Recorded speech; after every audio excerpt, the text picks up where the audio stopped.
Well, oh, hell yeah. It is another edition of Tracks from the Damned. And boy, do we have a good one for y'all tonight. But I'll give you a hint. All right. But before we get into that, goddammit, we're going to go ahead and take a quick commercial break, kind of showcasing some of DezeasCreepShop.com's new holiday apparel. Check that shit out.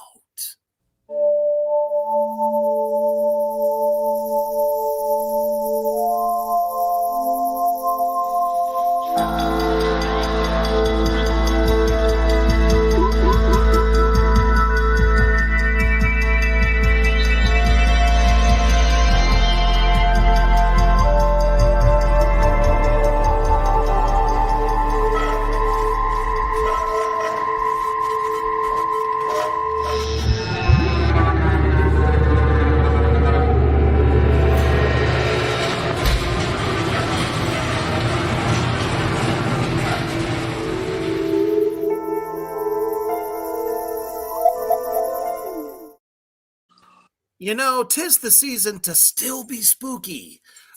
Just checking out a lot of her new stuff there is just fucking sick. She's got Krampus stuff, anything from like t-shirts to just about anything you could think of, ornaments, because I don't know if y'all know, but horror themed and like evil demonic things on your tree is a thing. And I partake of that.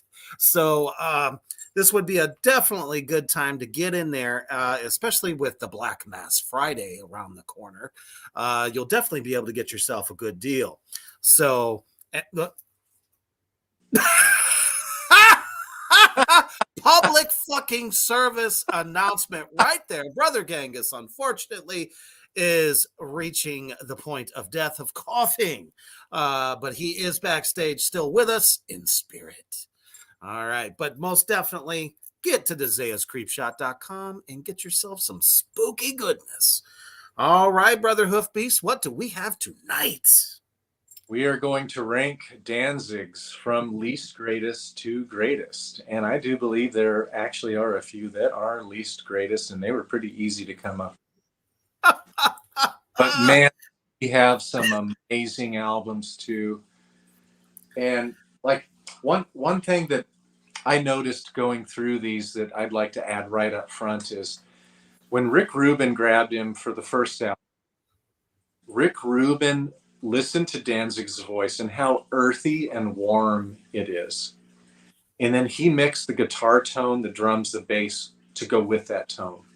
For sure. And then I would like, the way I thought about it as I went through the rest of his discography was when he got super compressed and super bitey kind of distortion, to me, it did not go well with him. So that's just my overall what I noticed. Well, I mean, it was definitely a storied career, still is, because I mean, let's fucking face it. He's like 65, looking like he's 42, and still fucking rocking a voice that he really shouldn't have anymore, to be quite honest. And we'll talk about that as we go through the evolution of this career.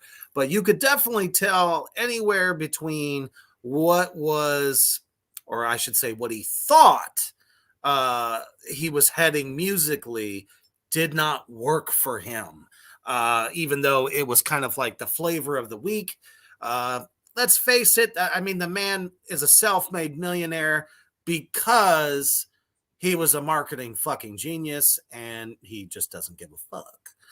He is the evil Elvis for a reason. So I guess starting at the top, we're going to be talking about, or probably, I don't know, at least for me, the worst being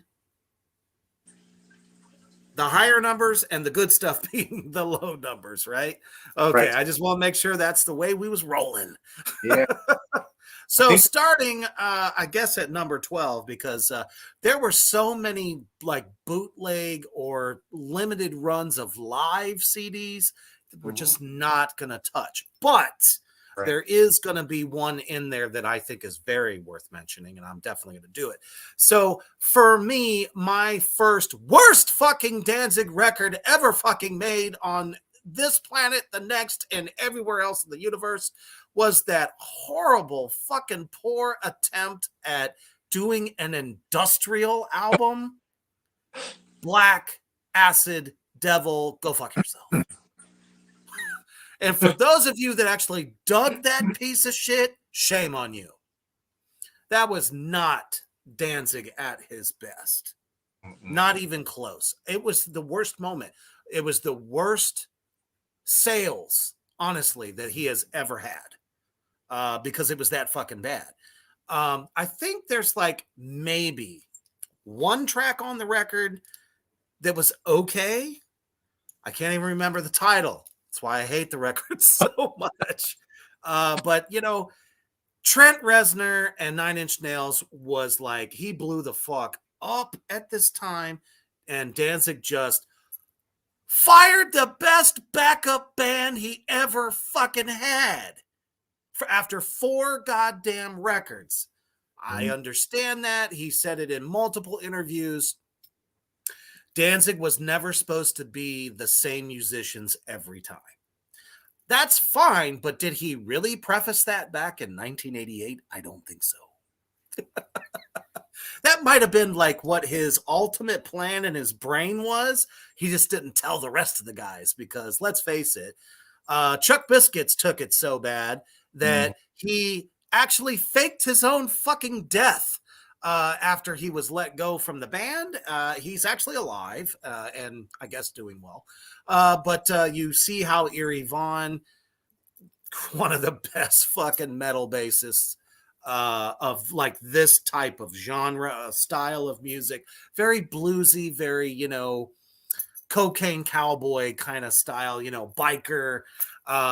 Every single one of his posts I see constantly is this memorabilia when, you know, the Fab Four was together and, you know, trying to say, hey, Glenn, let's do a reunion. I don't think it's ever going to fucking happen. That's the problem. You know, he just not interested. But he sure jumped on the Misfits. But then again, when you're making like $1 million or 2 million a fucking show, it's not like you're going to turn that shit down. But honestly, though, I think if the 4 of them, the original Danzig, would get back together, I bet you they'd sell out all over the fucking place. But yeah, this was by far the worst, the most horrible industrial sampling that I've ever heard. Because guess who was behind all that? Glenn himself. Glenn, stick to what you're good at, man. Don't fucking get on a fucking, you know, program that you don't know shit about and think you're going to make an industrial record. Because, you know, he'd go from like this industrial bass drum, you know, snare and hi-hat sound, and then cut right over to a live drummer, which is at the time Joey. And it wasn't flawless. It didn't flow well together. It didn't make sense.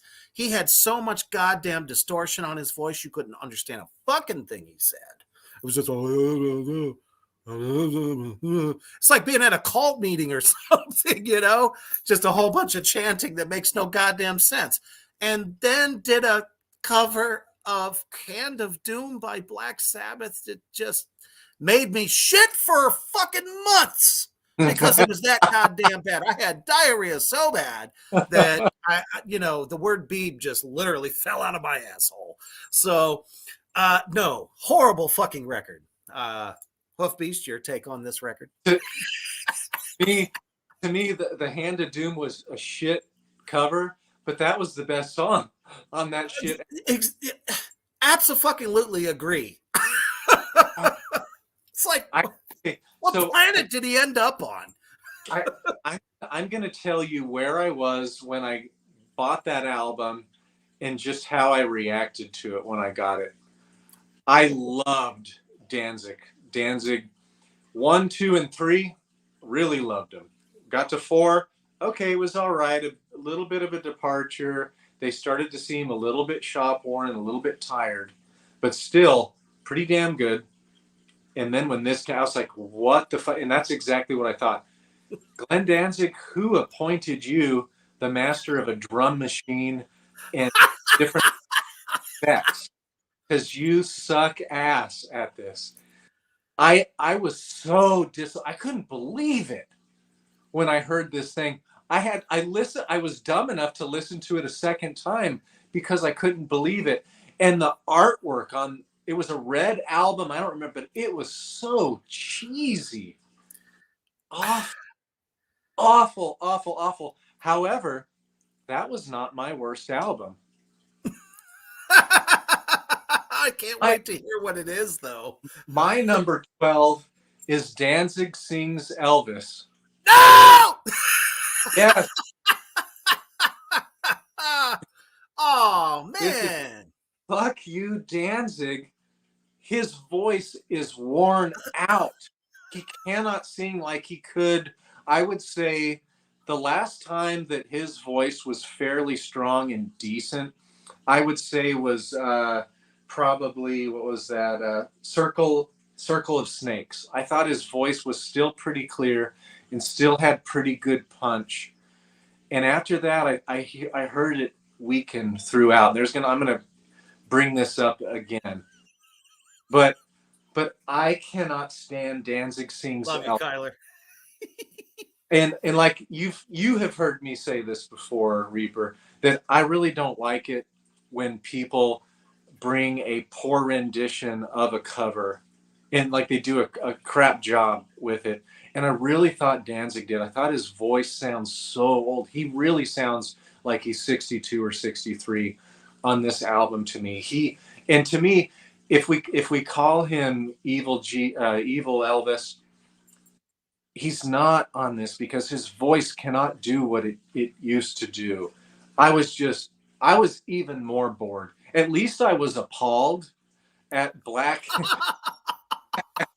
yeah, Black Acid Evil. But for Whatever the hell it was called. Danzig Piece of Sings, shit. I was just like, like I wanted him to do Elvis, but I wanted him to do Elvis like in 1993, 1994. Not, Honestly, I not, do believe it would have been better received if he had done it at that time. yeah. Now, there was that TV special that nobody can fucking watch because you had to pay to watch it and you could never watch it again.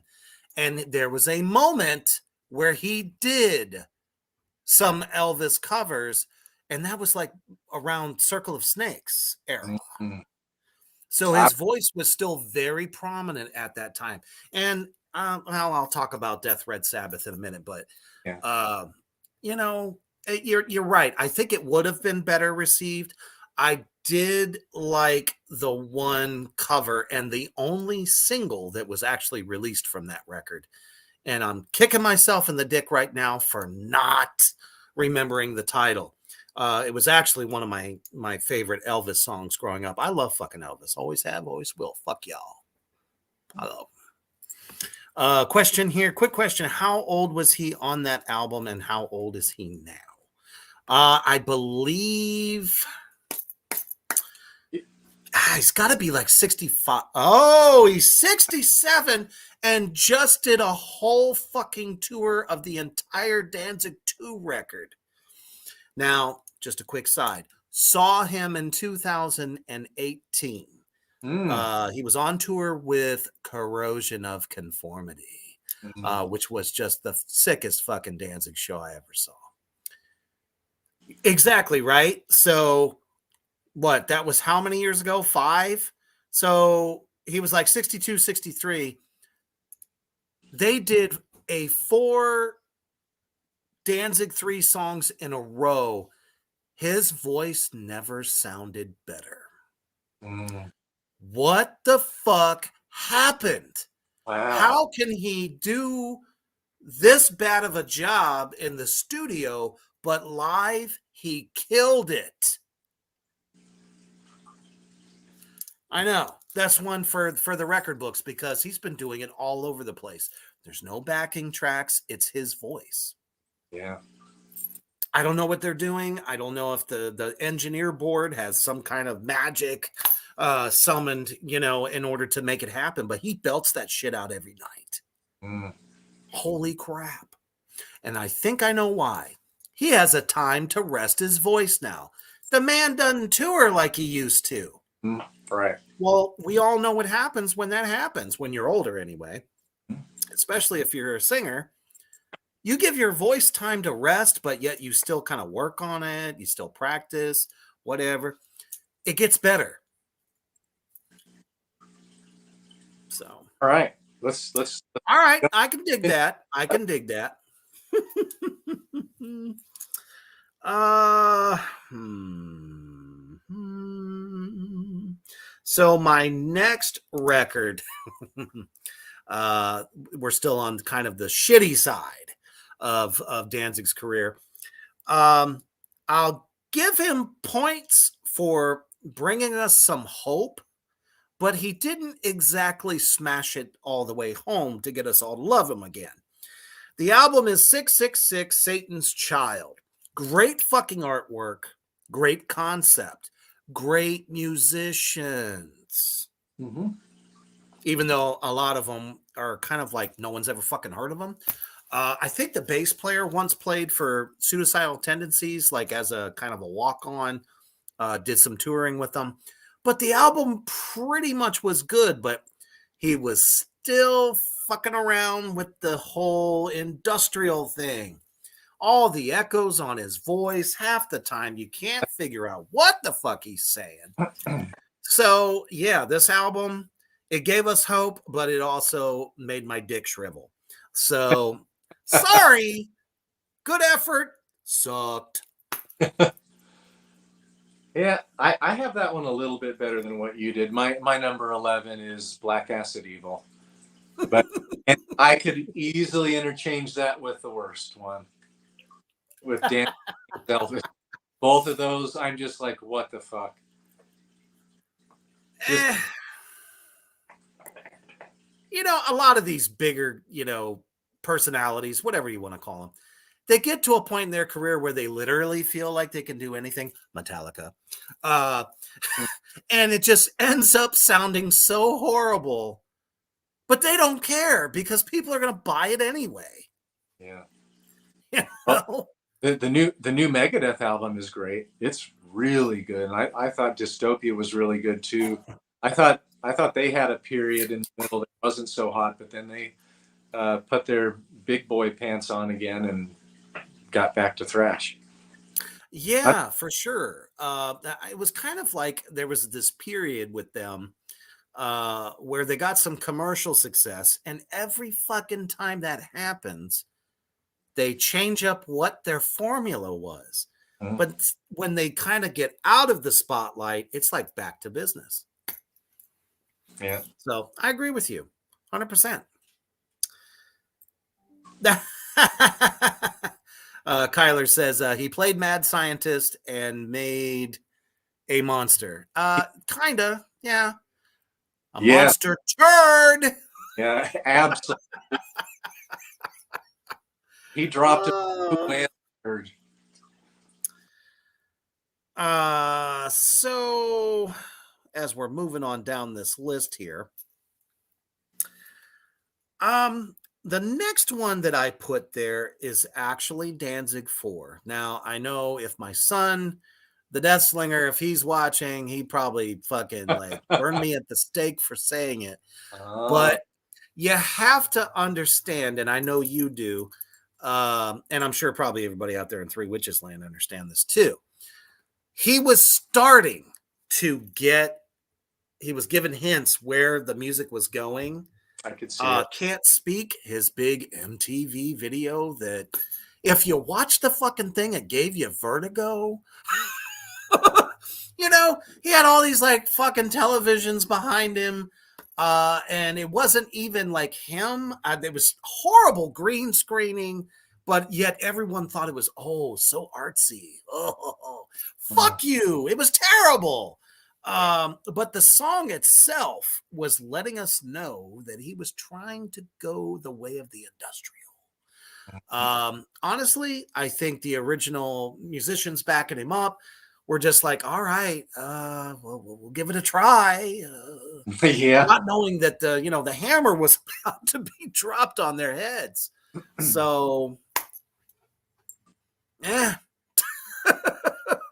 I So that's my next worst album he ever did. I don't know how. I, Wasn't totally bad because there were moments. mhm, Little Whip was badass. Love that song. mhm. Even Bringer of Death was good. When You Call on the Dark, those songs were good, but there was just some in there. It was just like, I don't know. It's hard to follow up How the Gods Kill. You know Oh, what I mean? such a good album. Oh, yeah, we'll definitely get to that. There's lots to say about those records. So, so what you're telling me is you believe that Danzig Sings Elvis is better than Danzig 4. We need to get your son in on this. There are moments. I literally took that album and then took the original Elvis tunes and I would play one and then play the other. I don't think it was so much that it was his voice because it's Danzig. He's more of a baritone than Elvis was, I think.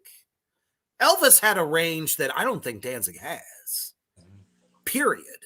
But what I liked about it was the instrumentation. Mm. I think that's why I dug it a little bit better than Danzig 4.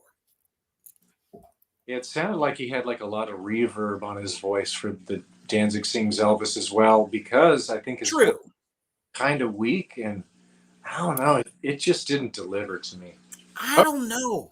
When he was talking about the record in multiple interviews, he was saying how he was trying to capture how many of those old records back in the 50s, the singers had this like sound on it. Even though they were great singers, it still had like a lot of the verb and Mm-hmm. stuff to like, I don't know, it was like the thing to do. Mm-hmm. All the big boppers from that time did that. And Yeah. I think he was trying to recreate something that you just can't recreate. Yeah. Because a lot of those early Elvis tunes, he had like a lot of verb, but when he sang, it was on. But when Danzig tries to do it, who's a metal musician, it don't fucking work. Yeah. So I agree with you. But I do think he could have pulled it off a lot better when he was younger. Oh, fuck yeah. Genghis never heard Danzig sing. Thank you. Genghis is backing me up. I fucking agree with you, Genghis. Genghis, I want to see. I want to. Which track was it? Probably the first one. It could be any one. I listened to about 5 seconds of 5 or 6 of them, and I'm like, fuck this. Yes. Okay, well then I don't think it's the one. I'll have to dig it up again and tell you which the one track that I really liked. The rest of them were okay, and I will say this: his song choices, besides the one track that I really dug, were not the best ones to pick for him. You'd think you'd pick, some Elvis greatest hits, instead he's picking this random shit that no one's ever heard of. Yeah, I'm not He sure, like, has okay. Elvis, man. What the fuck? If you've ever read one of the interviews, he talks about it. He was more about the songs that never got the airplay, which leads me to the abomination known as Skeletons. We'll get to that in a moment. We are about to get to that right fucking. Yes, I knew it. I knew it. And the first album by Danzig is Skeletons. I had fuck my world. The first track, I was like, hey, this sounds a little bit like Misfits' Legacy of Brutality. I kind of liked it going back, and a couple of the songs kind of go back to old Misfits, like late 70s Misfits. However, that album cover, after Glenn Danzig lifted weights and took his steroids and everything, and man, he looked like a fucking stud. He rocked it with his shirt off. every fucking show for years and looked in the great. 90s. Yeah. And then for him to put his saggy ass chest with gray hairs mixed with black hairs on the album, ew, gross, dude. Like, we don't want to look at this at all. Jesus. So like that, when I saw that, I was like, oh shit. But then I heard the album. Except for the lady next to him was what made the cover, Oh, to be honest. she's There was no saving it with him standing there. yeah, Although his face looked good, his thinning ass hair, though. yeah, yes. Oh It's man. like, no, you should have just like been peering from behind her or something and like peekaboo. That would have worked, but no, he went full Monty. But that album Skeletons, like when I heard this and I compared it to Death Red Sabbath, that I thought his voice really got weak over the 5 years. I thought his voice sounded so feeble and weak, and it also sounded like it was an insincere writing of the album, and it's just sounded insincere. His songwriting and his delivery and his care for quality and how he delivered the lyrics. Like I really paid attention to that because I mean, come on, it's Danzig. He did so well in the past with his voice. It's such a unique, although related to Elvis in so many ways. He had his own version of Elvis, the way he would kind of yell and howl. But for this You album, could definitely hear the influences. Yes. for this album though, I was really disappointed in that. And the album cover said it all. Honestly, I think he just wanted to go on the cover and go, look, it's no secret. I only date porn actresses. I pulled one onto the cover, and at my age, I'm showing you I can still get it. Seriously, why else would he have done it? I don't know. Because guess what? He gets on stage, even though he looks very fucking good for his age. Yeah. He really does. Hmm. He don't wear the see-through mesh shirt no more. All you see is his fucking muscles, because, I mean, he still has it. He's a little short, stocky guy. But, you know, he's not going to be like, my gut has perforated somewhat. I'm not going to show that off. But for some reason, he took a gamble on this cover. And I swear, it was probably just saying, hey, I can still pull bitches. Kyler's eyes are burning from... I'm going to see, actually, if I can pull the cover up. Hold on. God. Like, you need to zoom in and look at his chest hairs. Ew, it's so gross. Oh, yuck. Ta-da! And his muscle has atrophied so much on his chest. There was a period there where he just kind of like got fucking lazy. Let's be real about that. And I'm not going to take that away. The guy hasn't looked... Shit. Fuck you, Genghis. I mean, to be well, now you see now you're subliminally killing Kyler and the rest of us. You know, it doesn't matter. Ozzy's like 72, 73 years old, and women are still falling all over him because he's Ozzy. It's the same fucking thing with Danzig. It don't matter. All he has to do is look like his... I mean, I swear he goes and buys like toddler leather coats just to make himself look like, I'm just so fucking ripped. I can't wipe my ass. But underneath it all, we know the truth. Yeah. Well, so obviously, you know what my next worst Danzig album is, and it is, in fact, the one we just discussed. So I can just, move on from there because that was what was next. Yes. Your number 9, Skeletons. And my number 9 is 6666, Satan's Child from 1999. And my take on that album was I could still hear the industrial influence, but he really tried to bring in new metal, and the guitars were so biting in that. I mean, and to me, it was much heavier, much faster, much more modern. But this is where, when I heard that album, I was, well, after Black Acid Evil shit. But when I heard this album, I was just like, dude, you're trying way too hard. Your voice is like butter. And now you're making it not like butter. You're putting it with music that is not butter at all. You're putting it with music that is like Sour Patch Kids. It doesn't go together. Genghis has a love letter.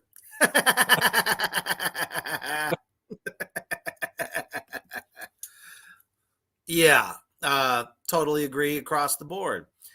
It was almost like he was trying to stay relevant. He realized that he fucked up with the record before it and thought, well, if I can cross over and make it a little fresher and like pull back on some of the industrial craziness, I might be able to save my career. The only song on it that I actually dug was Cold. You Leave Me Cold. That song was really cool because you know me, I'm a softie when it comes to fucking chugga riffs.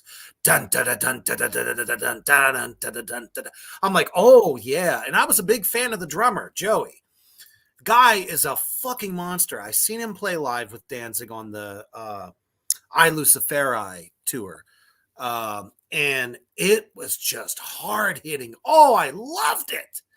But anyway, that's the only track I dug off of it. And if that's the only song I like off of a Danzig record, it sucks.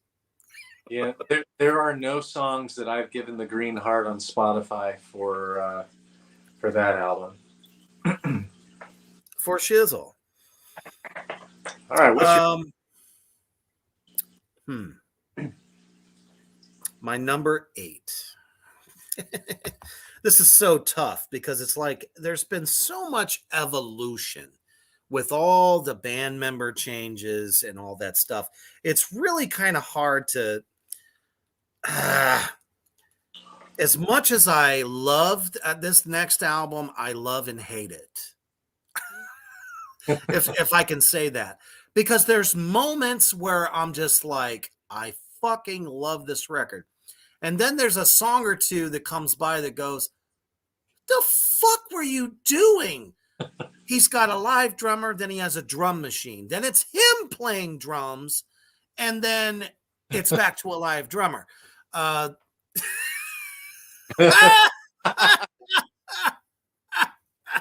We have it's like fucking South Park. We killed Kenny. Definitely one of the all-time worst front covers in Danzig history. You have some bad ones. So it's got to be, and as you can see, I went to the tour for it. It is the Black Laden Crown. Like I said, there are moments on this record that are just like, oh, this is really cool.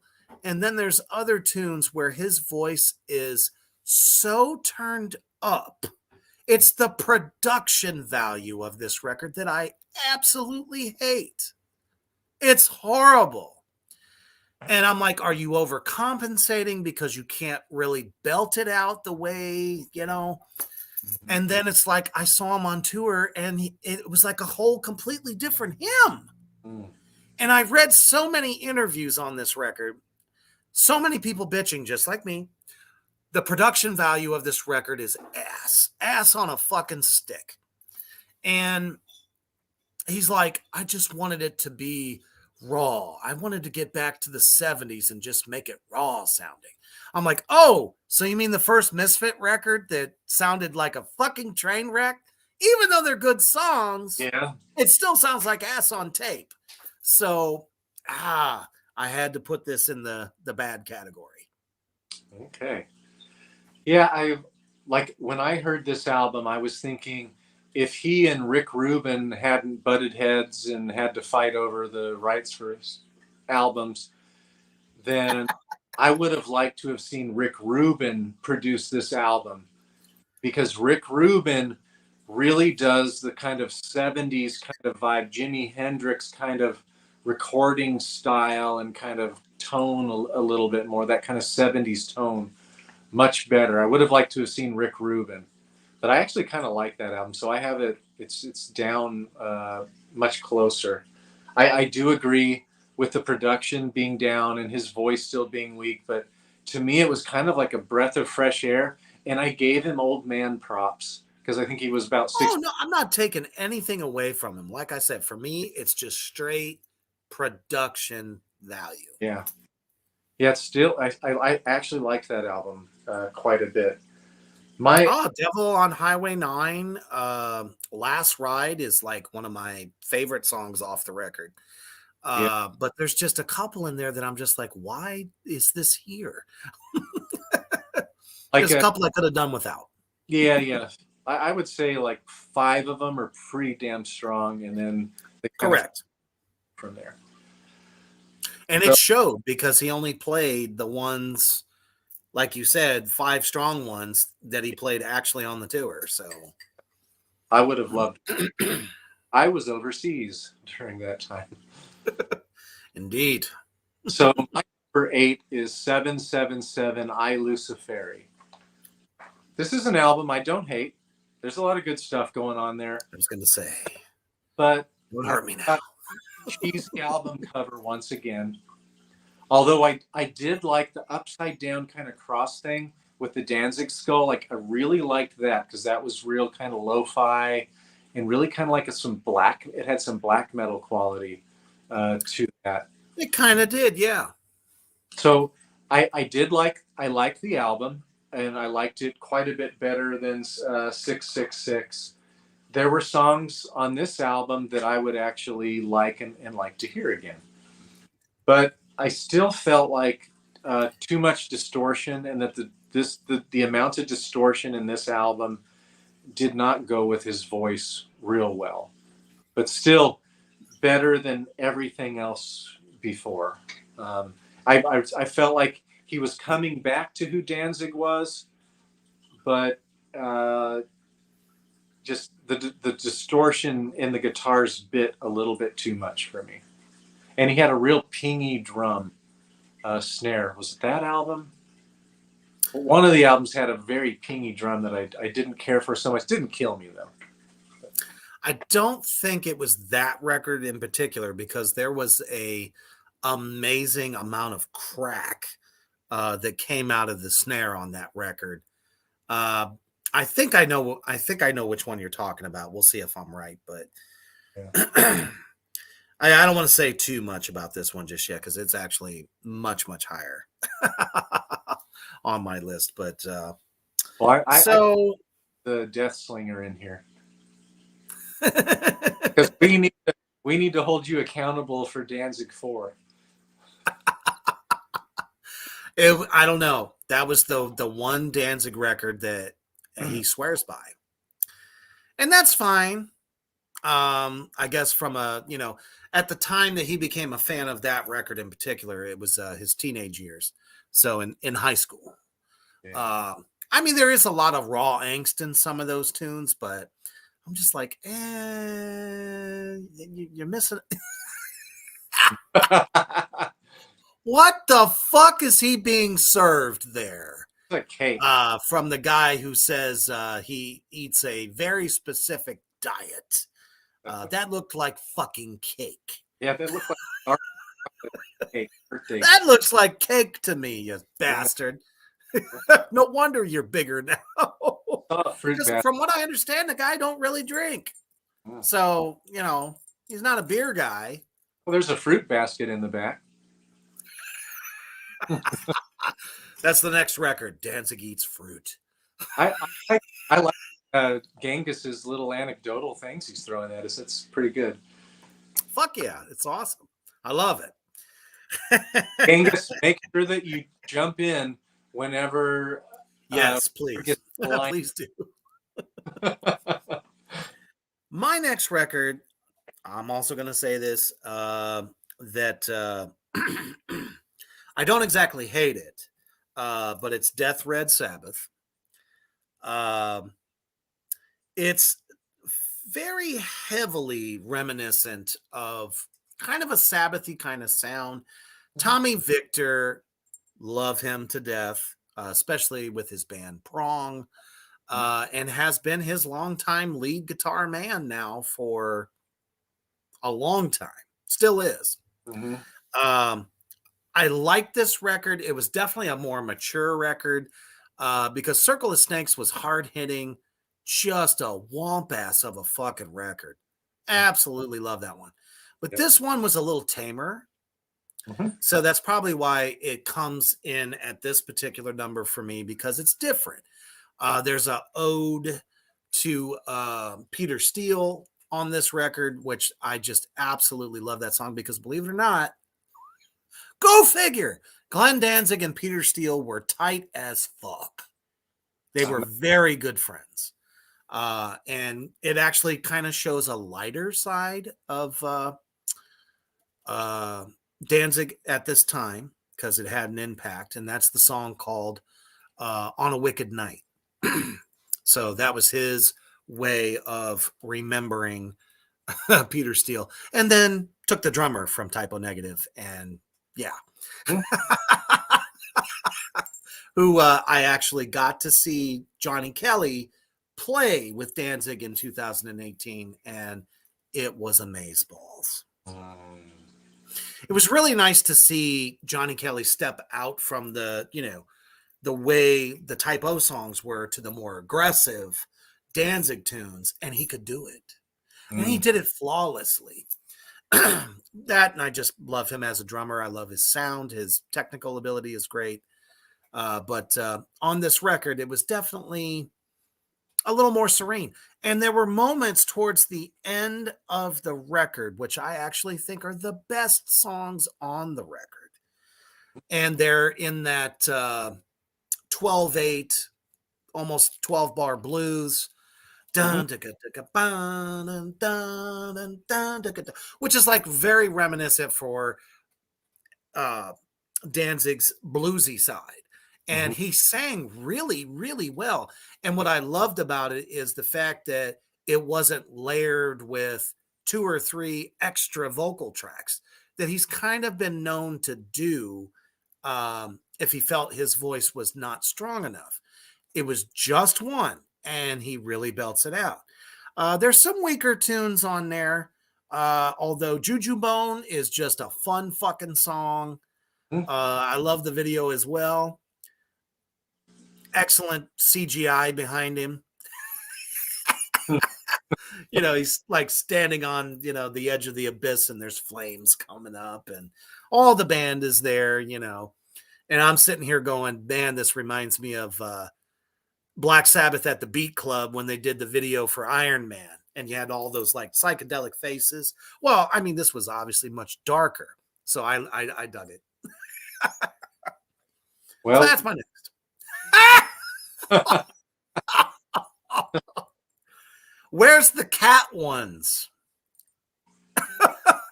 I know everybody loves the Danzig cat memes for some reason.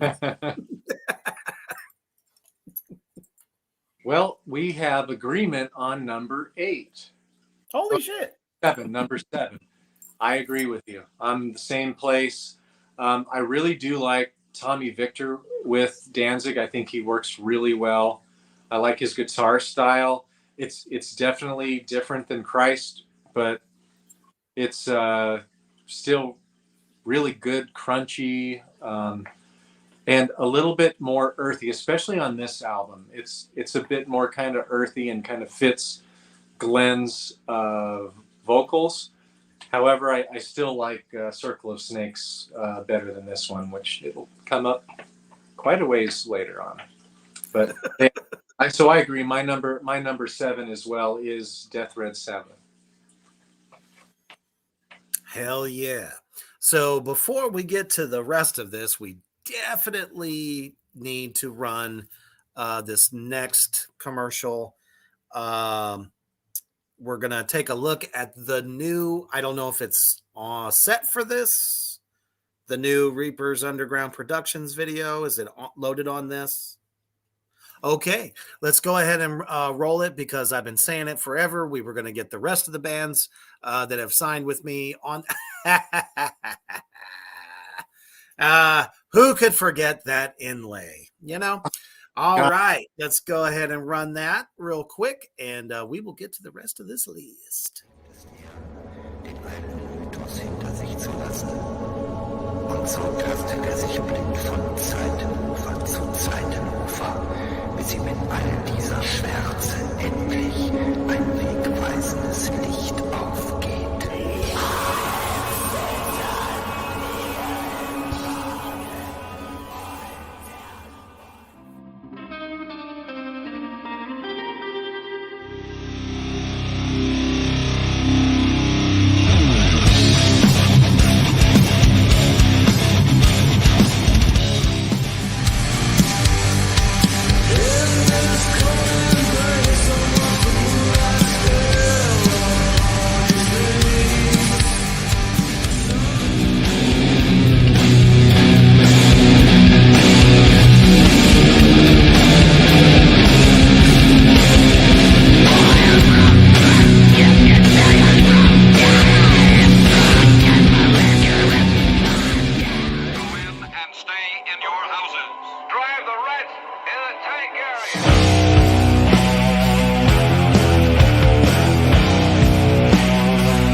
Abso-fucking-lutely. We finally got the gang all together. It's been a minute, so you got to see a little bit of Grave Next Door there, and Sensation has come back to the underground.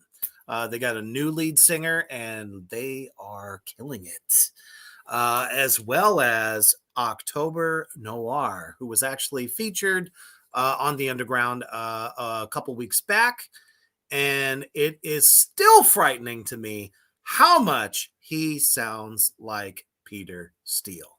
I don't know if it blew your mind, Hoof Beast, but it blows my mind every time I fucking hear him. There's no effects there. The guy talks like him too. So I don't know if there's a gene pool out there that has like 4 balls instead of 2. For some reason, there's some other great humans on the face of the earth that have that gene in order to sing like that. So any prospective bands out there, always I'm open to listen and promote and do whatever you all need. So check me out.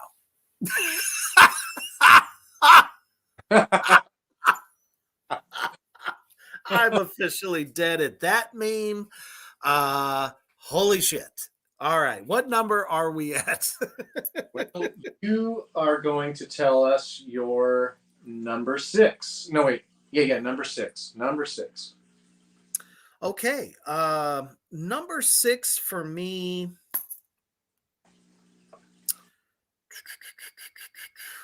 is going to be Thrall Demons Sweat Live. And again, it's not an album I hate, but it's also some of the live recordings at this time, because you got to figure it's 1993. Recording live shows back then was not very good. So there's some live tracks on there that are just bad because, you know, Danzig has a lot of fucking energy on stage. And for some reason, he rips the microphone away from his mouth so fast.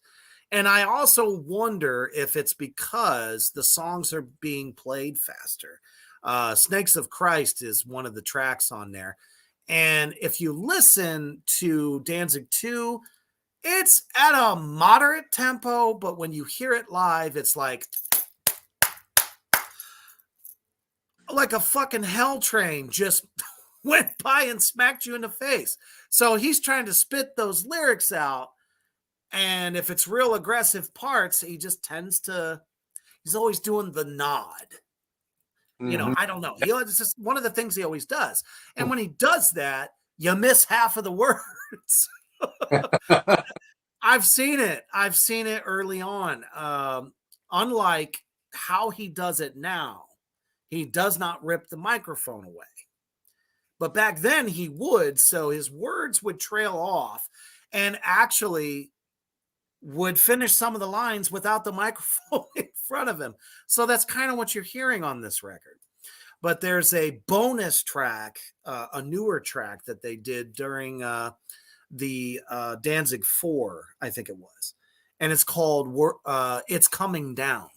And it's so chuggalicious. It's groovy. Almost kind of borderline hardcore-ish, if I won't be smacked for saying that, but it's just like very kind of like very aggressive. And I just remember the video where it's the band and they're surrounded by like the asylum. All these people are just kind of around them, just, you know, fucking slam dancing and mosh pitish. And it was just really cool. I'm like, all right. And then Danzig 4 hit and it was like, wasn't what I was expecting. I thought we were getting like a heavier version of you know, the Fab Four. So it's not what happened, which is why it was a letdown for me, because I heard that track and I was like, ooh, this doesn't sound like the third, second, or first record, and I dig it. So I have to put it there. Yeah, I didn't put that EP as one of the 12 albums. Oh, well, see, that's what makes it exciting. Because it's an EP, but I did like, what is it, 3 songs and then the live songs? I think it's 3. Yes. Yeah, all those songs are pretty damn good, and to me they relate to Danzig 1, 2, and 3. Right. Which is why the 4th record was what the fuck, guys?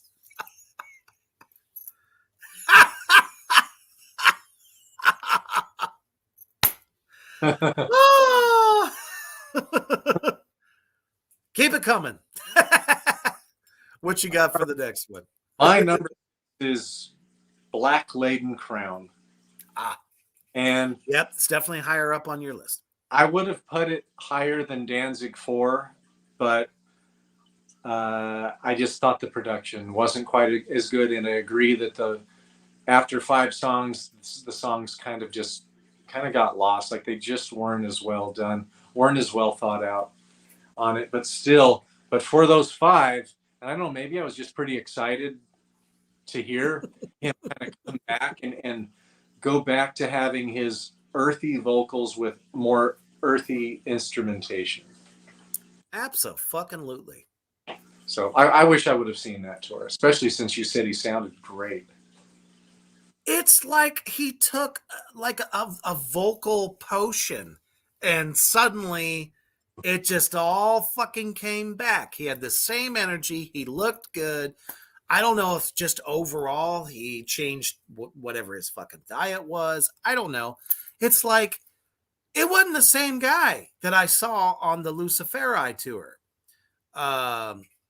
Because that was like the last time I saw him look super good before he got older. And, some of the other albums that have come by and you see the photos and stuff like that, I'm like, oh shit, Danzig grew a gut. Which you just wouldn't think, because he was always preaching the fitness thing and, the whole number. So, and then you saw the Skeletons record, and I was like, oh, he's fucking done. No one's going to look at him the same again.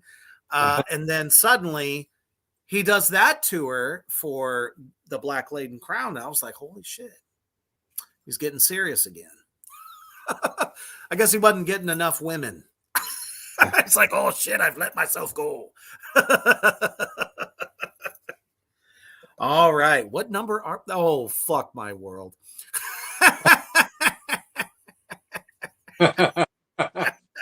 That plays right into what we were just talking about. What number are we at now? Number 5. Number 5, yes. All right. I'm going to have to go with Circle of Snakes. It is not because I don't, love the record, because I do. When it comes to like the top 5 albums, it's so fucking hard. It's so hard. Yeah. But I have to put Circle of Snakes there because finally, after the abominations that had come before it, you have a fresh fucking sound. Very well produced, I might add. And it was a drummer all the way through it, not some fucking robot. So it was, like you said, that kind of like that organic kind of feel that kind of made us reminiscent of 1 through 3. And it was just fucking awesome. Just what was it? The hymn to Wotan, or the very first track on the record before it goes into, I was like, ooh, I got goosebumps. I'm like, what the fuck's about to come? And then Skin Carver comes out and chops my fucking ears off with its awesomeness. Yes. Holy fuck. This is the first time Tommy Victor is on a record with him and nails it. Mm-hmm. All the way from the awesome fuzz tone of the guitar. The drums are just fucking shaking the walls. And that was actually one of the coolest things. I read an interview before I even heard the record where it said Danzig's back, and this record is so hard-hitting and loud, you better buy a new fucking speaker system because it's gonna kill you. And I'll tell you what, it did every bit of that. It was so aggressively good all the way through.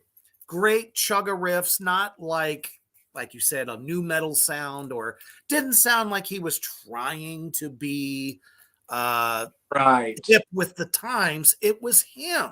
Yeah. And Victor added to that. Yeah. So that's my number 5.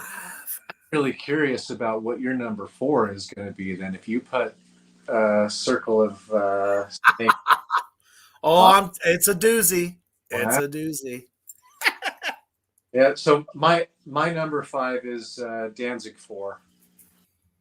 Right on. I just thought it had too many songs that were pretty damn good, although it's definitely the 4th in line, like right after Danzig 1, 2, 3. It definitely is the 4, and you do see the kind of downtrend in this album, but I still thought it was quite good. Most of the songs were quite good. So I don't know how you put that. What'd you put that one at, like 11? I believe it was. Where, yes. Get the Death Slinger on, Genghis.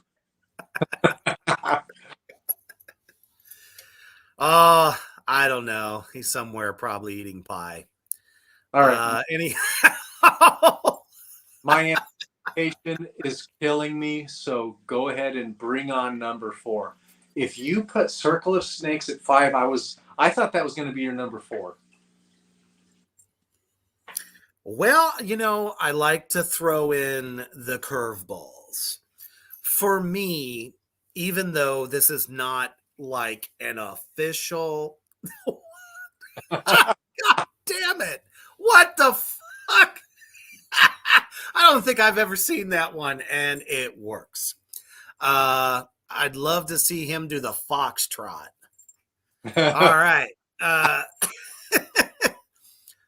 My number 4 pick, and there's a fuck ton of a lot of reasons why.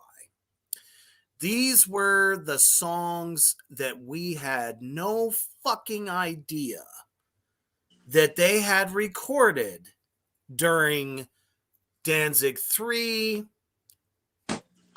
sessions and Danzig 4.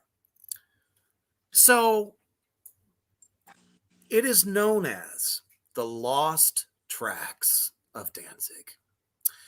By far one of the biggest fucking come from behind and not give you the courtesy of a reach around because it's so fucking good. There are songs on this record that I cannot believe they didn't put on any of those records. So fucking good. And we talk about how Danzig did the Elvis cover album. Did you hear the Elvis cover on that record at that fucking time? Holy shit. I think it's called Raining, something Raining. It's on there. Do you have it right there by chance? Yeah, you do. Have it, but the version that I got, somebody fucking photocopied it when I bought it. And it's hell no. There's no track listing? No. And it's hold on. Fucking, I got to be able to pull it up because the CD, we talked so much shit about that. CD's correct, but it didn't have all of that. Now, is that a double disc or was it just everything all on one? Everything on one. No shit. Wow. See, I talk about your bootleg. I didn't. Oh, I love Hank Hill. As do we all, for sure. Cold, Cold Rain is one of Elvis's, other celebrated fucking songs from his career. And Danzig nails it so good, I thought I got catapulted back into the 70s. Yep. John Christ is brilliant. The bass line is thick as hell, and the drums and the organ playing behind it was just satanic fucking bliss. I loved every minute of it. Why couldn't they have released that on the record? I get it. Sometimes there's tracks that you're like, the whole rest of the album, it just doesn't flow. But you could have put it as a bonus track. Right, yeah. Why the fuck not? They didn't do that then. Yeah, it was like a total fucking bamboozle. Pain is Like an Animal. And let's talk about Angel of the Seventh Dawn. Holy fucking hell, what a great track. And they finally recorded a couple of different versions of When Death Had No Name, which up to that point was only played live during Danzig 1 tour. We finally got a physical copy of that song. And it's a great tune. Anyone that's actually heard it, I know you've heard it. Yep. Hopefully, if you're not a Danzig fan or you are, but you haven't heard everything out there in Three Witches Land, get the Lost Tracks of Danzig. Some of the best work they've ever fucking done is on this compilation. He does a cover of David Bowie that fucking rocked balls. It's called Cat People. And it's really good. So Genghis back there in the back, I know you're not too familiar with the catalog. Check out the Lost Tracks. Guaranteed you're going to like a lot of what you hear on that. So that's why that is my number 4. I didn't. Fuck.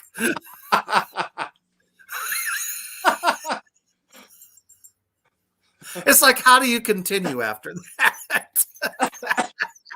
God damn it.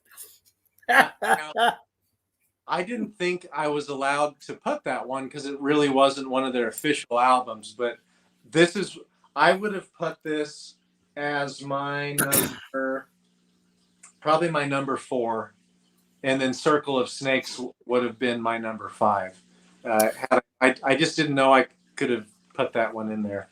Now, see, I kind of felt, and I wasn't sure if you even had it or had heard it. The reason I felt that it belonged on there is because of the critical acclaim. It was one of the top selling, even though it was a double disc, record for him, that Danzig himself said he didn't think that it was going to sell as well as it did. And it outsold anything he was doing at the time. When it came out, people were like, why? Why the fuck did you keep these fucking classics that could have been? Yeah. You know? But it was the Rick Rubin issue. Rick Rubin, he was having trouble with Rick Rubin. And that's Yeah, that's true. And I think they sorted that out, wasn't it 1998 or 1999? And then look what we got. And along with 666. You see, so, you know, I kind of felt like the Lost Tracks saved us from a lot of the drivel that was there. And it's like, holy shit, you got Christ, Biscuits, and Erie on a lot of these fucking songs. Now, don't get me wrong, as we go on, you start to hear some of the other musicians down the line. And I have to say, if he would have put Warlock on 666 or even the Black Acid Devil, whatever you want to call it, piece of shit record, probably would have saved it. Warlock was good. Deep was good. Lick the Blood Off My Hands was fucking hilarious. I loved it. His words were more sincere, like you said. Just not even just the music itself, but the lyrically, it was like, ooh, yes, it doesn't feel forced. It flowed, and his voice was good. And Bound by Blood, get the fuck out of town. That song is a mega hit that never became a hit until it came out years later. Yep. Shit. Yeah. So my number 4 is Circle of Snakes. Loved Tommy's contribution. Love his kind of chunky chugging that he does. His guitar tone, although it's not as distorted and biting as Prong, and I'm glad he did that because I am too. This album's really good. I really like this album. So that's why it's my number 4, Circle of Snakes, which came out in 2004. Abso-fucking-lutely. And I would the only thing that I would say about the production on that album is the snare drum seems a little bit too prominent on that album. If you listen to it again, maybe you don't think so, but I thought the snare drum was just a little bit too prominent in there. It was, and I think it was indicative of the time. You know, as much as I hate to say it, on the Black Album by Metallica, the sound of Lars's snare drum was so fucking cracklicious. It's the only good thing I can say about the record. Now see, I thought you might actually pick up on why I did this. It is a Misfits / Sam Hain tribute. Now, we've talked about Doyle before, who is the OG guitarist of the Misfits, the original. That was him. So, yes, the blood has, unfortunately, it wasn't legit goat's blood, so I don't feel as original as they. Actually, I think they may have used legit pig's blood back in the day because it was easier to get. Yeah. But, shit, lost where I was. Number what 4. saying? We just did number 4, so we're on number 3, and we were talking about the snare, and you were talking about That's it. Lars Yeah. Rich in the Black Album.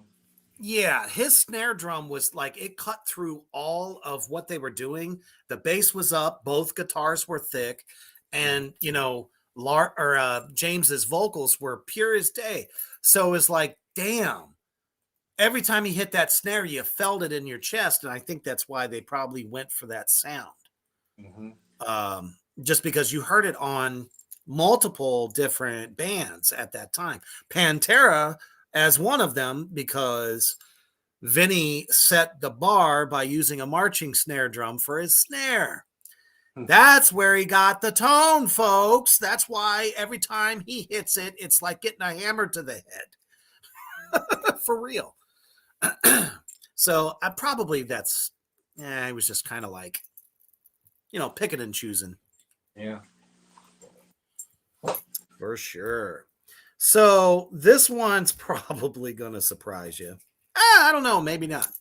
My number 3. Or is it my number 4? No, it's my number 3. Number 3. Yes. And it's not because it was the third record, Danzig 3, but it's How the Gods Kill. This was the first record that suddenly Danzig's voice presents a new sound that was never there before. It's known as the Cookie Monster. When he does his vibrato, suddenly it's like he gargled a bunch of horse shit in his throat. Maybe, reminiscent of somebody who's been smoking for 40 years. It's like, oh, instead of, yeah. Somewhere women in their 40s and 50s are still pawning over that photo. I kid you not. It's totally true. Anyhow, but yeah, people who loved the first 2 records had a harder time getting into this record. Now, it wasn't so off-putting to me, the way it sounded. It was different. I thought maybe he was just digging deeper, kind of like channeling his inner gurgle, whatever you want to call it. But I thought it went very well with the record as a whole. Now, when he was clean singing and not doing the howls, because it only came out during the howls, his clean vocals were fucking brilliant. The title track, How the Gods Kill. Mm-hmm. So soulful. Yes. You literally felt like you were in the midst of a black mass, and it's the devil himself asking you, do you want all the power? At least as a kid, that's how it made me feel. And I was like, yeah, let's do it. This record was just fucking phenomenal. And you got a different guitar tone out of John Christ. It was crunchier. So I don't know if it's because maybe some of the bands that he was listening to at the time or toured with, but suddenly it's like chug-a-licious. The distortion was bigger. Mm-hmm. Biscuits never sounded better. I agree. Fucking amazing.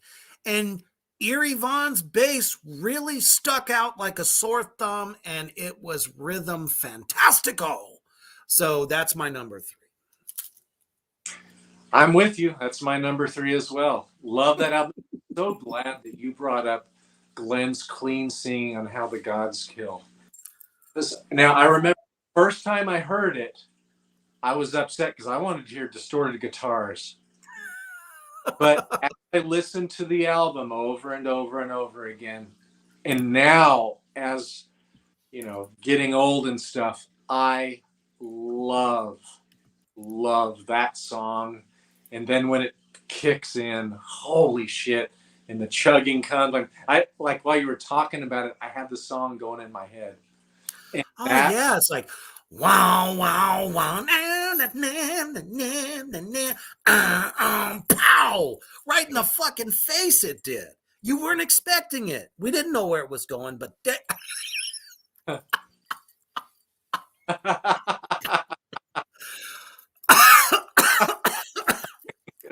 damn, he had to wear 2 shirts to cover all that up. Oh, I digress, but yeah. So this is the album when I got to see Danzig, was on Danzig 3, How the Gods Kill, with Ronnie James Dio fronting Black Sabbath on the Dehumanizer tour in Atlanta, Georgia, in, I think it was called the Atlanta Theater. It's where the symphony orchestra played. And but so it probably held 4,000 people, maybe 4,000 people, and it was only like 2/3 full. You're fucking kidding me. But you can thank Pearl Jam and Nirvana for this shit, because that's when everybody just, if you remember back then, I do. Metallica, Like it was by 1993, 1994, Metallica was about to shit the bed, and you know, metal just really kind of disappeared in a way. People weren't into it so much. You really had grunge. I liked some of it, but man, metal is me. You can blame the grunge movement, but at the same token, what were they pushing the hardest? Mm-hmm. Slaughter, Poison, Yeah, Poison, Motley Poo. in their latter days, yeah, that they were kind of fizzling out as well, though. They were, but still, it was like whoever could sing the highest and looked like fucking Fabio was what every, person listening to a radio wanted to hear. If I had to hear Fly to the Fucking Angels one more goddamn time, I was going to fucking off myself. That's how bad it got. Now, I think Reaper loved Firehouse and Steelheart. Steelheart. That was what I was trying to remember in my head. I heard the word heart, but I couldn't get the steel part. Yeah. Steelheart. What the fuck was that? It's like he was carrying a fucking, triple D fucking under his shirt. You just couldn't see it. Guy sang so fucking high, and women just fucking falled all over it. Oh my goodness. I'm like, you think this is metal? It is not. Oh, hell no.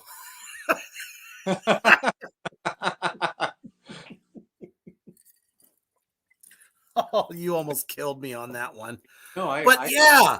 So, fuck. One hell of an album.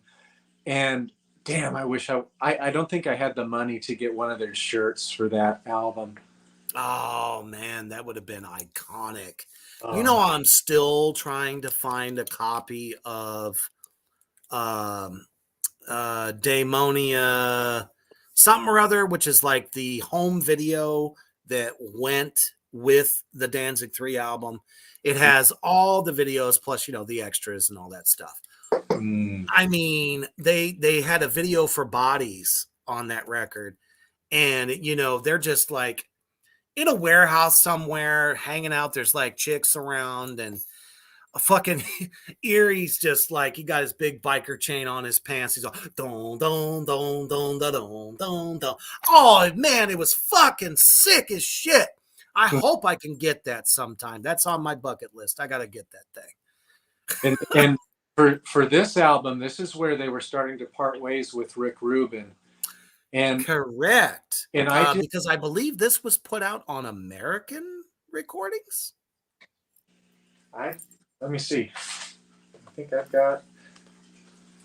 I think it's. I might be wrong. No, this was still Deaf American.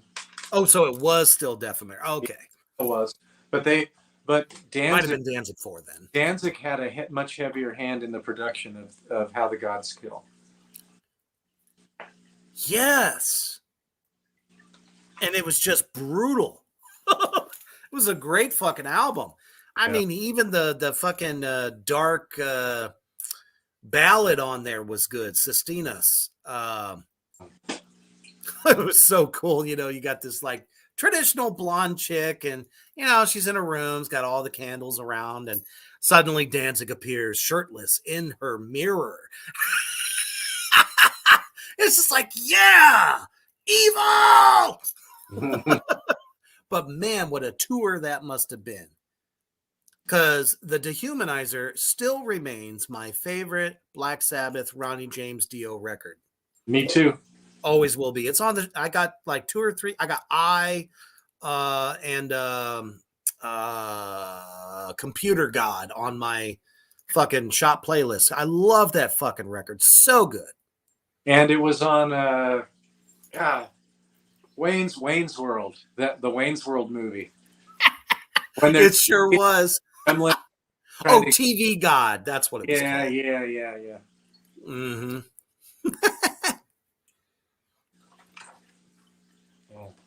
So I believe we're on to number 2. Yep, because we both had the same number 3. What's your number 2?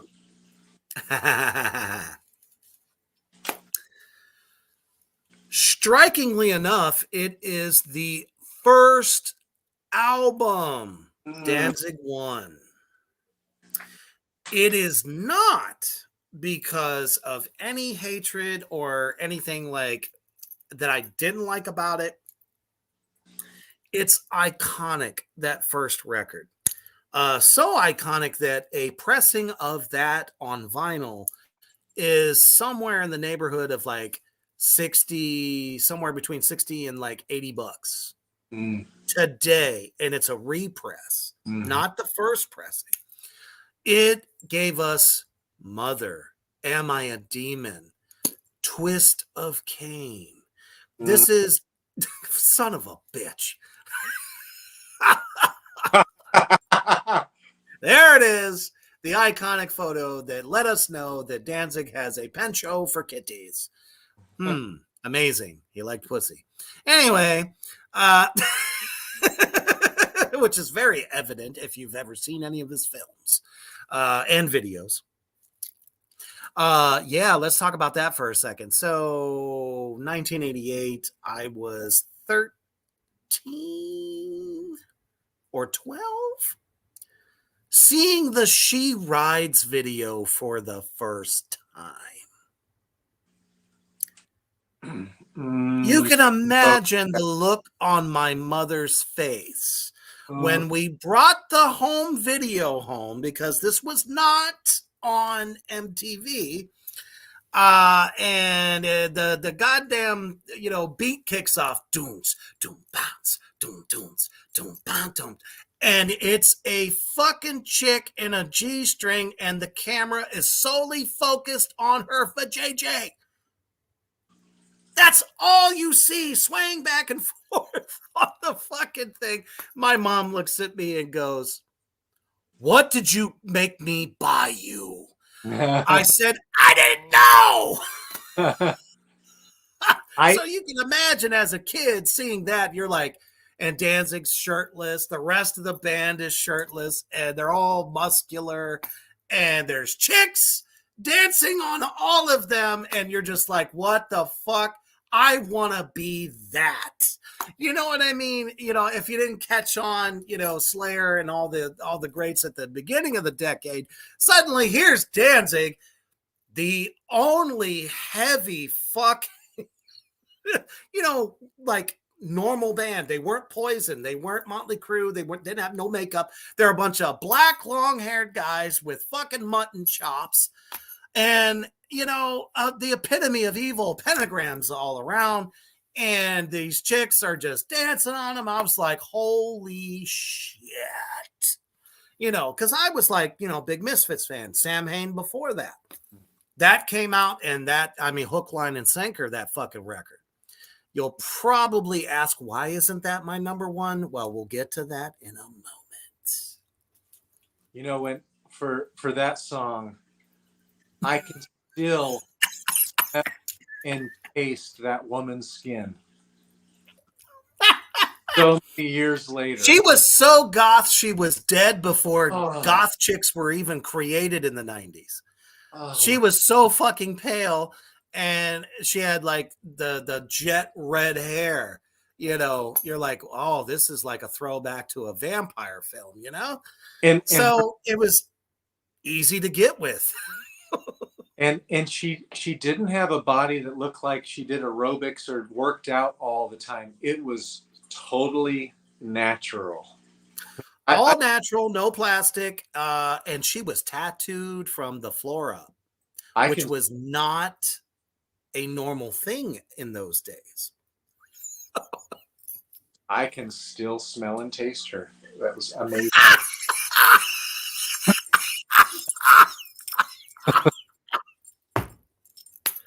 Oh shit! I'm telling you right now, there was not a boy that young at that time that they saw that video and didn't be like, "That was my wet dream."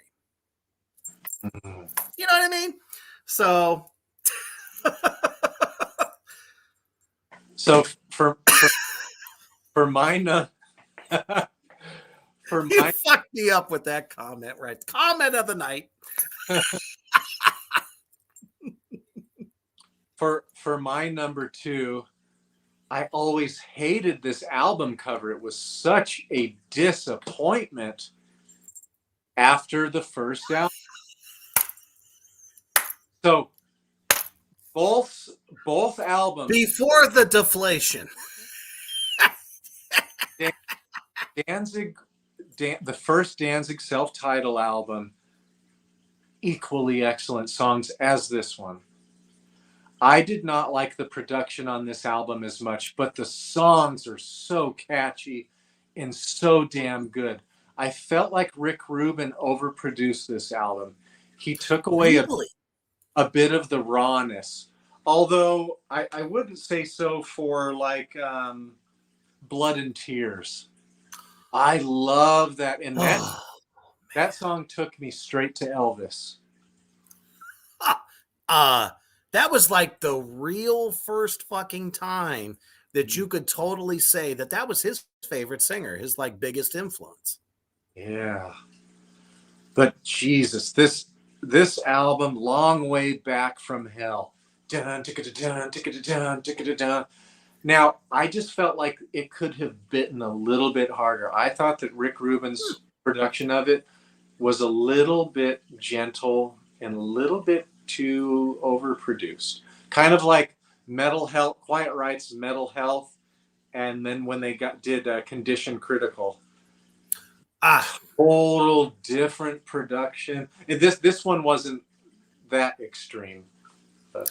Now, do you think that the reason that he kind of like changed up the production value was due to maybe just new software, or did he feel that after he heard the rough tracks that he thought it would just be more brought out better that way?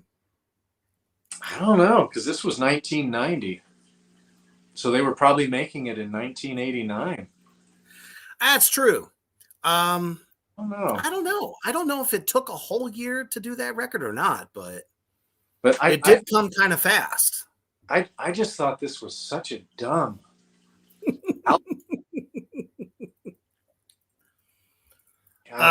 you're gonna hate me. My number 1 pick of the Danzig legacy is the Danzig 2 record. Now, I will go through why it's my number 1 favorite. Hands down, it is known as Glenn Danzig's biggest, best of all time vocal performance. And I fucking agree with that. I agree too. I mean, don't get me wrong. He wowed us on the first Danzig record. It was like, whoa. Just before you were talking about, chop the heads off little girls and stick them on my wall. That's what we knew of this guy. And then all of a sudden, there's a voice, a real fucking voice that is just not all grit and anger and frustration. And he's not trying to murder everyone or, you've seen some of his comics. There's a reason they're 18 and over. So it's like, it wasn't all that. It was like this like softer, soulful side. And when it came to this record, in my opinion, he stepped his vocal game up so much that he set a bar that has been tough for him to hit record after record after that. Mm-hmm. So on that alone, that is why it's my number one favorite. The songwriting was Devil's Plaything. Mm-hmm. In My Hand. That song is just anthem-like. Like you said, Snakes of Christ. What the fuck? Woo! Long Way Back from Hell. To open the record was an opus magnus. It was like, oh shit, we're going for a ride. Let's get our ticket and go into the fire. It was just like hit after hit after hit. And then, Blood and Tears. God damn it. Every time I broke up with somebody in school, that was the song. Mm-hmm. Everybody's got that like fucking go-to song that they listen to when they just had their heart fucking smashed out of their ass. For everybody else, it was The Cure. What? God damn it. You fucking bastard. That was a great meme. But yeah, all the way down to Girl at the end of the record. Girl, go bow. Go, let's get too high. I was like, fucking Sex on Wheels, that song. Anyway, the rest, the whole record, mind you, the front cover is pretentious as fuck. I didn't really care about that other than I was like, look at the medallion they made him of the cow skull. I wasn't looking at his fucking nips. I don't give a shit about that. I'm like, the medallion, I want that. Do you know how many he's probably sold of that very necklace at every show? Because every fucking Danzig show I ever went to, they had copies of it. And it was like $60. I'm like, I ain't got that. God damn it, I drank $60. But you open it up, and it's all of them in an upside down cross inlay. And I was like, this is just amazeballs. Couldn't believe it. He looked evil. And then, of course, they put out that home video for that one. And the videos were just amazing. Killer Wolf. They're all at this desolate fucking like old country ranch house. It just had that like evil, like Western feel, because some of the guys, they wore cowboy boots and with the big spurs and all that. And there's this girl inside the house, and they're just all kind of looming around. I was like, this is bad fucking ass. Glenn's out there fucking howling with real wolves, I might add. Okay? Who says they can do that or have done that? You know what I mean? And then how about the croc wrestling for I'm the One? Before there was Crocodile Hunter, crikey. It was Glenn fucking Danzig who went out there with his fucking sparring gloves, smacked the goddamn croc's mouth shut, and he's wrestling the son of a bitch. Whoa. Who didn't want to be him at that time? You know what I mean? So for me, this record, the whole thing, my favorite of all time.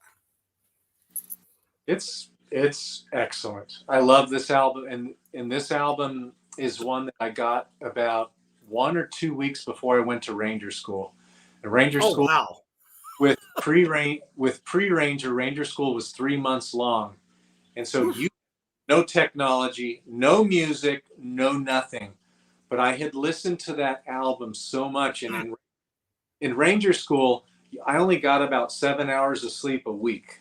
Holy shit! So we'd go 2 days with no sleep, and then they'd say, "You guys are such fuck ups. Go to sleep for 1 hour." I'd literally grab my M16 and just fall to the ground, and I would be asleep in 5 seconds. I was so fucking tired. I got some funny stories about that for later on. But I anyway, bet. I remember listening to this song right before I went to Pre-Ranger because I had to have I had to get all kinds of supplies, and you had to buy all like fake trees and stuff like that because you had to make little kind of landscapes and like objectives that you were going to hit and where you were going to place the machine guns and stuff like that. So we had to go to Michael's or some sort of like Hobby Lobby and buy all this kind of shit. What the fuck? Yeah, no You shit. had to buy your own shit? Yeah, just And yeah. you're fighting for the country. I ain't gonna get started. Fuck that. Sorry. Just for Anyway. But anyways, I remember this album was in my head when like we did not get to sleep, and if you got caught sleeping, you were fucking recycled or out. If you were dead asleep, you were fucking gone. Damn. And we had guys Go crying. sleep, bitch.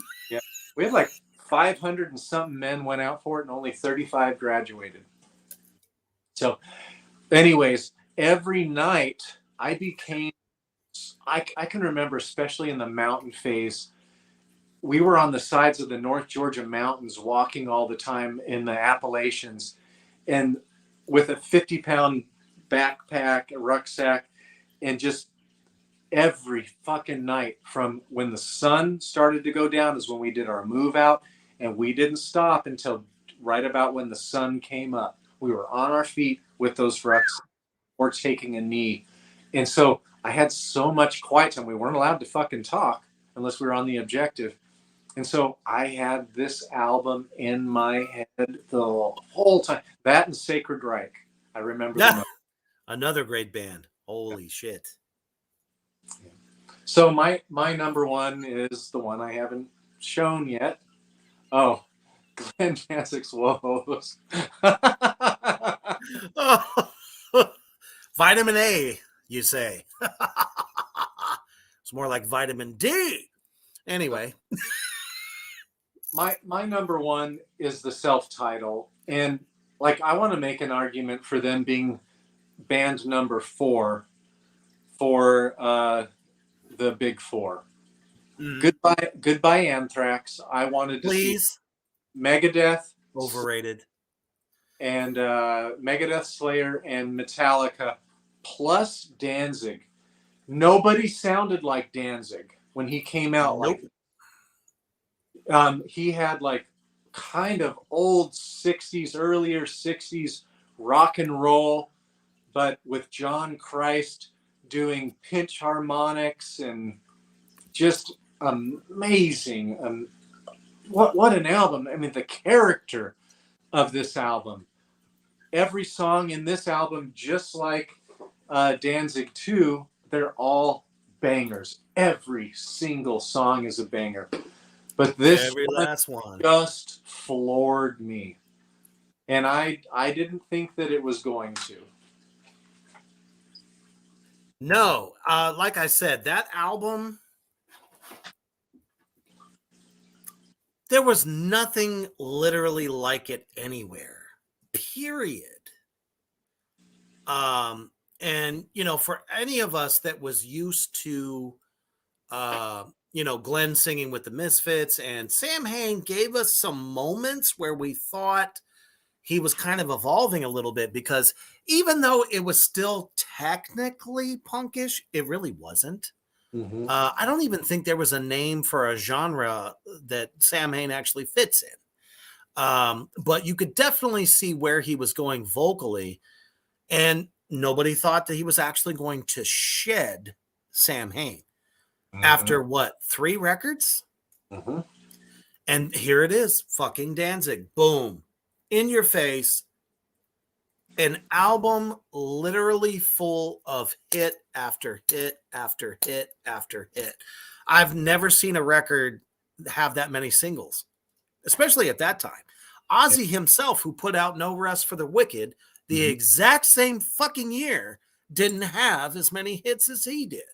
Yeah. So that was kind of like the first time Ozzy had a legitimate vocalist. I'm not talking about Bon Jovi or, Joey Elliott of Def Leppard, who were also pretty big at the time. Danzig knocked him off his horse completely. And that was like Ozzy's craziest time. So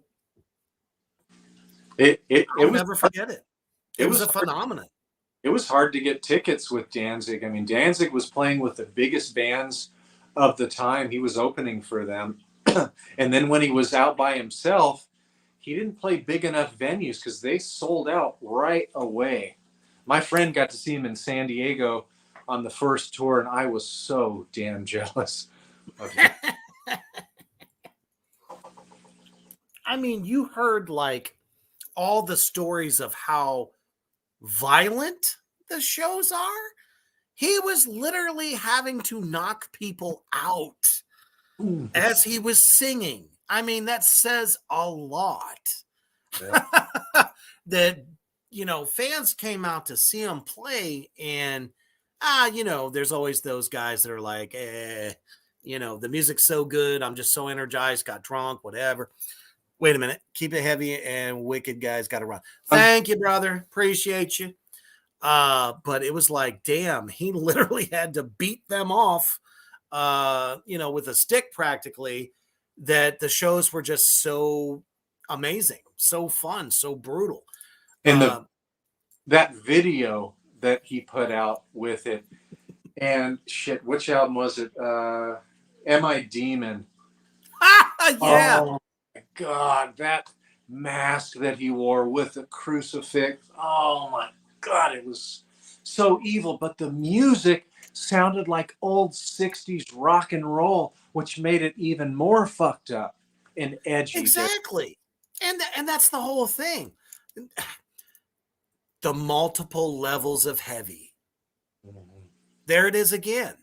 This was heavy on a different level because it wasn't so fast, so, shred rankery as far as guitar goes, even though the solos were great. It's like he was more successful at bringing the evil without having to be one of the thrash bands or even the death metal at the time. The music was not extreme, and it was just, he was willing to take chances that nobody else would as far as the imagery. So, hell yeah. Hope y'all fucking enjoyed this. It's a storied career that really spans 3 decades, not just, 3 decades plus all the other decades before. It's hard to rank these records, and the comments out there were fucking amazing. We appreciate that shit. Thank you so much. We hope the rest of your evening is definitely devilish, to say the least. Definitely check out the new merch. Discount code 1 year will get you 5% off for the entire month of November. So definitely check that shit out, and always stay heavy.